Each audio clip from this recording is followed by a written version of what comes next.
కులమతాలను చూడని పార్టీ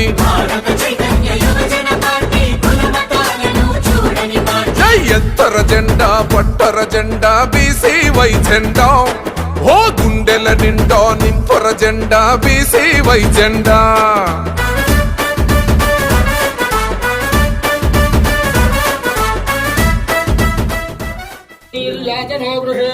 लक्ष्मीराष्ट्रस्यामुखेतया भासकंसुजामसि सन्ततश्रेयस्तु समस्तमङ्गलानुभवन्तु नित्यमङ्गलानि भवन्तु अत्रस्तदाने समस्तदेवताभ्यो नमः नीराजनं दर्शयामि नीराजनानन्तरं शुद्ध आचमनीयं समर्पयामि गोविन्दा गोविन्दा पार्वतीपदास्तु सर्वदेवतानुग्रह प्रसादेन समस्तकार्येषु सर्वत्र दिग्विजयाभिवृद्धिरस्तु ప్రతి గుండెలో చైతన్యమే రగిలించెను మన పార్టీ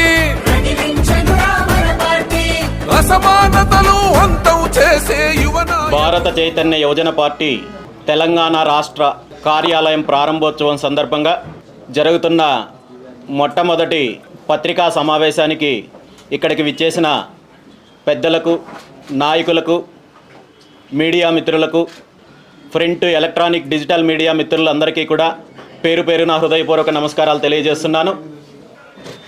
ఉమ్మడి ఆంధ్రప్రదేశ్ రాష్ట్రంలో తెలంగాణ రాష్ట్రానికి, తెలంగాణ ప్రజలకు, తెలంగాణ రైతులకు, తెలంగాణ ఉద్యోగులకు, తెలంగాణ యువకులకు అన్యాయం జరుగుతోందని, ఎంతోమంది చేసిన పోరాటాల వల్ల, ఎంతోమంది చేసిన ప్రాణత్యాగం వల్ల తెలంగాణ రాష్ట్రం ఏర్పడిందనే విషయం మనందరికీ తెలుసు.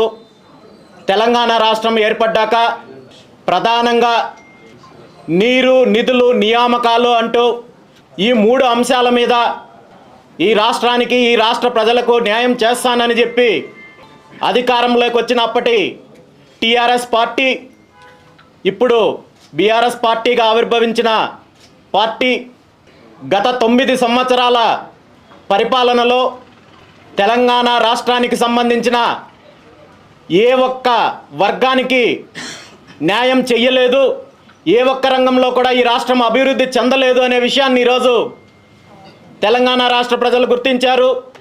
ముఖ్యంగా రాష్ట్రం ఏర్పడ్డాక గత 9 సంవత్సరాల్లో ఈ రాష్ట్రంలో ఉన్న నిరుద్యోగ సమస్య ఎలా ఉంది అనే విషయము అందరికీ తెలిసిన విషయమే. యువకులకు ఉద్యోగ ఉపాధి అవకాశాలు కల్పించడంలో కేసీఆర్ గారి ప్రభుత్వం పూర్తిగా విఫలమైంది. అదేవిధంగా ఈరోజు నీటి ప్రాజెక్టులకు సంబంధించి, ఈ రాష్ట్రంలో వ్యవసాయ అభివృద్ధి గురించి అన్ని రకాలుగా కేసీఆర్ ప్రభుత్వము విఫలమైంది. కాళేశ్వరం లాంటి ప్రాజెక్టుల్లో పూర్తిగా అవినీతి జరిగింది. అదేవిధంగా ఈ రాష్ట్రంలో ముఖ్యంగా రాజకీయ దోపిడీ జరుగుతోందనే విషయాన్ని ఈ రాష్ట్ర ప్రజలందరూ గుర్తించారు. రాష్ట్రంలో 100కి 85% ఉన్న బీసీ, ఎస్సీ, ఎస్టీ, మైనారిటీ వర్గాలని కేవలము అధికారం కోసం, ఓటు బ్యాంక్ రాజకీయాల కోసం ఇప్పుడున్న పార్టీలు ఉపయోగించుకుంటున్నారు తప్ప ఈ వర్గాలకు అభివృద్ధి చేయడంలో, అధికారాన్ని అందించడంలో పూర్తిగా విఫలమయ్యారు. కేసీఆర్ గారి నాయకత్వంలో అధికారంలోకి వచ్చిన టీఆర్ఎస్ పార్టీ గత 9 సంవత్సరాల్లో అన్ని రకాలుగా ఈ రాష్ట్రాన్ని దోచుకున్నారు తప్ప ఈ రాష్ట్రంలో ఏ ఒక్క వర్గానికి న్యాయం చెయ్యలేదనే విషయాన్ని ఈరోజు తెలంగాణ రాష్ట్ర ప్రజలు గుర్తించారు. ఈ రాష్ట్రంలో ఉన్న రైతాంగానికి అన్యాయం జరుగుతోంది, యువకులకు అన్యాయం జరుగుతోంది, బీసీ, ఎస్సీ, ఎస్టీ, మైనారిటీ వర్గాలకు అన్యాయం జరుగుతోంది. అన్ని రకాలుగా అన్యాయం జరుగుతుంటే కేసీఆర్ గారు, ఆయన కుటుంబము, ఆయన పార్టీ నాయకులు, కార్యకర్తలు అన్ని రకాలుగా దోపిడీ చేసే కార్యక్రమం గత 9 సంవత్సరాల నుండి చేశారు. ఈరోజు బీసీ బంద్ అని బీసీల గురించి, ఎస్టీల గురించి, ఎస్సీల గురించి, మైనారిటీల గురించి మాట్లాడే టీఆర్ఎస్ నాయకులు, ఆ పార్టీ నాయకుడు ముఖ్యమంత్రి కేసీఆర్ గారు ఈ వర్గాలకి న్యాయం చేయడంలో, అభివృద్ధి చేయడంలో పూర్తిగా విఫలమయ్యారు. కేవలం తన కుటుంబ అభివృద్ధి కోసం, తన పార్టీ నాయకులు, కార్యకర్తల అభివృద్ధి కోసం గత 9 సంవత్సరాల నుండి అధికారాన్ని అడ్డం పెట్టుకొని తెలంగాణ రాష్ట్రాన్ని దోచుకు తిన్నారనే విషయాన్ని ఈరోజు తెలంగాణ ప్రజలందరూ గుర్తించారు. ఇంత దోపిడీ జరుగుతుంటే ఈ రాష్ట్రంలో ఉన్న ప్రధాన ప్రతిపక్షాలు ప్రభుత్వం మీద, ఈ దోపిడీ మీద పోరాటం చేయాల్సింది పోయి కేసీఆర్ ఇచ్చే కాసుల కోసం, కాంట్రాక్టుల కోసం కక్కుర్తుపడి పూర్తిగా లాలూచి పడ్డారనే విషయాన్ని కూడా ఈరోజు తెలంగాణ ప్రజలు గుర్తించారు.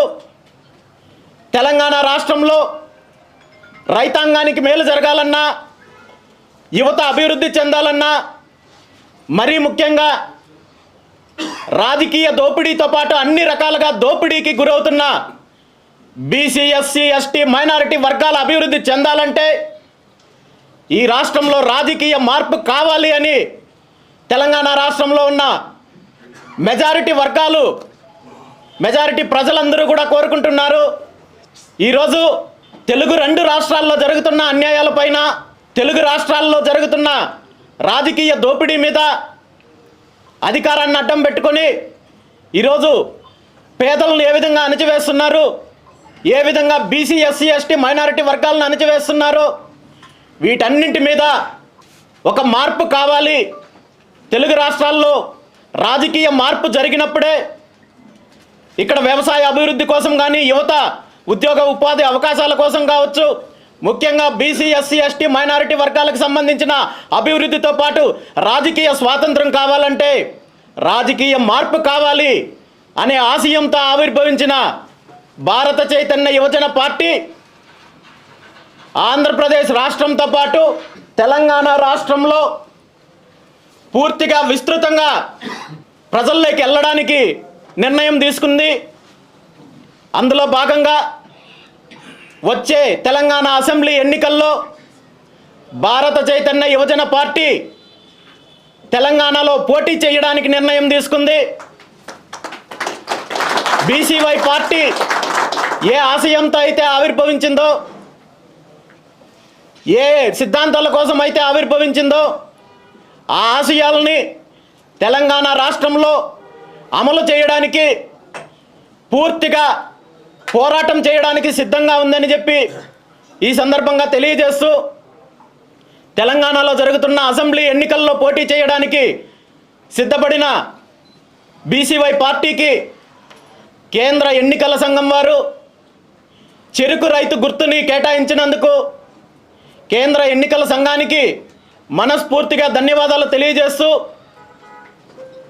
బీసీవై పార్టీ ఆవిర్భావం లక్ష్యాలలో ప్రధాన లక్ష్యము వ్యవసాయ అభివృద్ధి, పారిశ్రామిక అభివృద్ధి, యువతీ యువకులకు ఉద్యోగ ఉపాధి అవకాశం కల్పించడము, అదేవిధంగా బీసీ, ఎస్సీ, ఎస్టీ, మైనారిటీ వర్గాలకు రాజకీయ స్వాతంత్రంతో పాటు అన్ని రకాలుగా అన్ని వర్గాల వాళ్ళకు అన్ని రంగాల్లో అభివృద్ధి చేయడానికి ఏ ఆశయంతో అయితే బీసీవై పార్టీ ఆవిర్భావం జరిగిందో ఆ ఆశయానికి అనుగుణంగా కేంద్ర ఎన్నికల సంఘం వారు చెరుకు రైతుకు గుర్తును కేటాయించారు.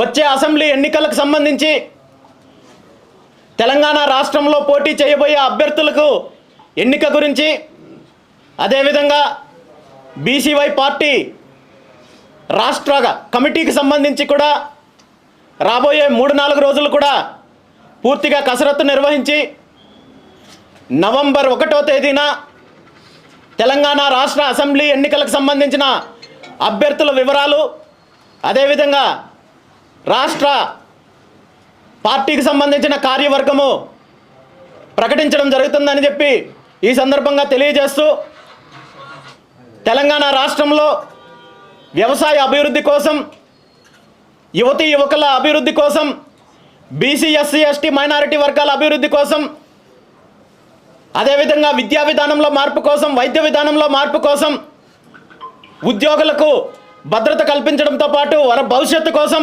అన్ని రకాలుగా బీసీవై పార్టీ మేనిఫెస్టోని తెలంగాణ రాష్ట్రంలో అమలు చేసే అవకాశాన్ని తెలంగాణ రాష్ట్ర ప్రజలు కల్పించాలని, అదేవిధంగా ఈ రాష్ట్రంలో జరుగుతున్న రాజకీయ దోపిడీని అరికట్టడానికి బీసీవై పార్టీకి మద్దతు తెలపాలని ఈ సందర్భంగా ప్రతి ఒక్కరిని మనస్ఫూర్తిగా కోరుకుంటూ సెలవు తీసుకుంటున్నాను. Thank you very much. మీరు చిత్తూరుకి సంబంధించిన వ్యక్తి, తెలంగాణలో పార్టీస్ పెట్టి వాటి సస్టైనిటీకి సంబంధించి క్వశ్చన్ మార్క్స్ ఇంకా కొనసాగుతున్నాయి. లైక్ షర్మిల పార్టీ అవ్వచ్చు, కేఏ పాల్ గారి పార్టీ అవ్వచ్చు, వాటి ఉనికిని ఇంకా పూర్తి స్థాయిలో చాటుకున్నారు. మీరు ఇంత ధీమాగా ఎలా చెప్పగలుగుతున్నారు? ఎందుకంటే Telangana political scenario entirely different from other states కదా. ఖచ్చితంగా అమ్మా, ఈరోజు నేను ఎక్కడి నుండి వచ్చాననేది కాదు ఇంపార్టెంట్. ఈరోజు పార్టీ ఏ ఆశయాలతో వచ్చింది, ఏ ఉద్దేశంతో వచ్చింది అనేది ఇంపార్టెంట్.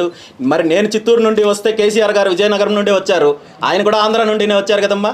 మరి మిగిలిన పార్టీలు కాంగ్రెస్ పార్టీ కావచ్చు, బీజేపీ పార్టీ కావచ్చు, ఢిల్లీ నుండి వచ్చాయి. మరి ఇక్కడున్న పార్టీ అంటే ఎట్లా చెప్పాలి? ఇక్కడ ప్రజలు ఆదరిస్తున్నారా లేదా పార్టీ సిద్ధాంతాలు ఏంటి అనేది ఇంపార్టెంట్ తప్ప పార్టీ ఎక్కడి నుండి వచ్చింది అనేది కాదు ఇంపార్టెంట్. అలా తీసుకుంటే ఈరోజు బీఆర్ఎస్ పార్టీకి సంబంధించిన కేసీఆర్ గారు ఆంధ్ర నుండి వచ్చిన వాళ్ళే, వలస వచ్చిన వాళ్ళే. అదేవిధంగా ఢిల్లీ పార్టీలు ఏవైతే ఉన్నాయో కాంగ్రెస్ పార్టీ, బీజేపీ పార్టీ ఏమి ఇక్కడ నుండి తెలంగాణలో పుట్టుకు రాలేదు. అదేవిధంగా బీసీవై పార్టీ కూడా ఆంధ్రాలో ఆవిర్భావం జరిగినప్పటికీ కూడా తెలంగాణలో ఖచ్చితంగా బీసీవై పార్టీని ఆదరిస్తారు. బీసీవై పార్టీ సిద్ధాంతాలని, ఆశయాలని ఖచ్చితంగా ఆదరిస్తారనే నమ్మకంతోనే ఈరోజు తెలంగాణలో ముందుకు వచ్చాము. నాయకుడు ఆవిర్భవించెను రామచంద్ర యాదవన్నో ప్రజల కోసమే పెట్టిన పార్టీ.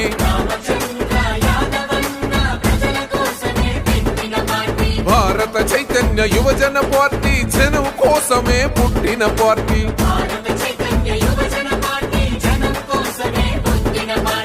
ఎత్తర జెండా పట్టర జెండా బీసీవై జెండా, ఓ గుండెల నిండా నింపర జెండా బీసీవై జెండా.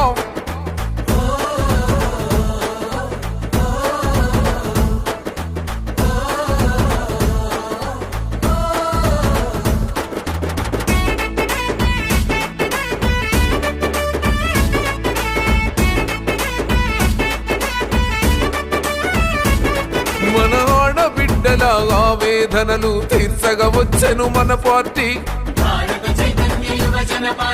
బాబా సాహెబ్ ఆశయాలను నెరవేర్చగా కదిలిన పార్టీ.